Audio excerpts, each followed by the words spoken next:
My question is, if you were investing a small sum today, which approach would you use? Well, I would use the approach that I think I'm using now of trying to search out businesses where I think they're selling at the lowest price relative to the discounted cash they would produce in the future. But if I were working with a small amount of money, the universe would be huge compared to the universe of possible ideas I work with now. You mentioned that 56 to 69 was the best period. Actually, my best period was before that. It was from right after I met Ben Graham in early 1951. But from the end of 1950 through the next 10 years, actually returns averaged about 50% a year. And I think they were 37 points better than the Dow per year, something like that. But that I was working with a tiny, tiny, tiny amount of money.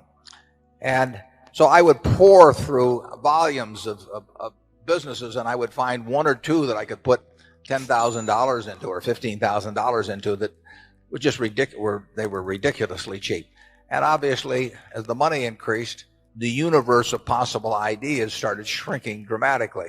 The times were also better for doing it at that time. But I think if you're working with a small amount of money, with exactly the same background that Charlie and I have, and same ideas, same whatever ability we have, I think you can make very significant sums. But as soon as you start getting the money up into the millions, many millions, the curve on expectable results falls off just dramatically. But that's the nature of it.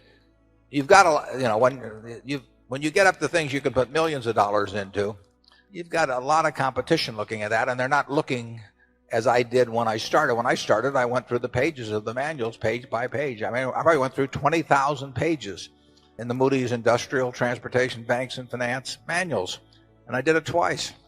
And I actually, looked at every business. I didn't look very hard at some. Well, that's not a practical way to invest tens or hundreds of millions of dollars. So I would say if you're working with a small sum of money and you're really interested in the business and willing to do the work, you will find something. There's no question about it in my mind. You will find some things that promise very large returns compared to what we will be able to deliver with large sums of money. Charlie? Well, yeah, I think that's right. A brilliant man who can't get any money from other people and is working with a very small sum probably should work in very obscure stocks, searching out unusual, mispriced opportunities. That's such a small world. It may be a way for one person to come up, but it's a long slog. Yeah, most smart people, unfortunately, in Wall Street figure that they can make a lot more money, a lot easier, just by one way or another, getting an override on other people's money or delivering services in some way that people. And the monetization of hope and greed, is a way to make a huge amount of money.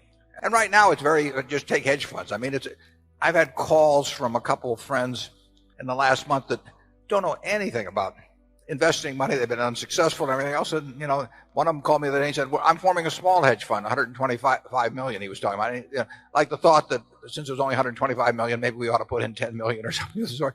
I mean, if you looked at this fellow's Schedule D on his 1040 for the last 20 years, you'd think he ought to be mowing lawns. But yeah.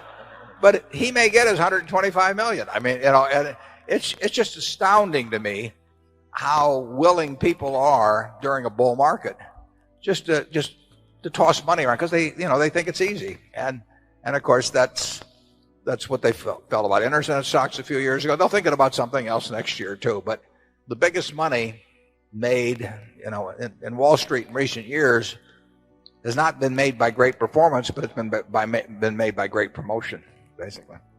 Charlie, do you have anything? Well, I would state it even more strongly. I think the current scene is obscene. I think there's too much mania. There's too much chasing after easy money. There's too much misleading sales material about investments. There's too much on the television emphasizing speculation in stocks.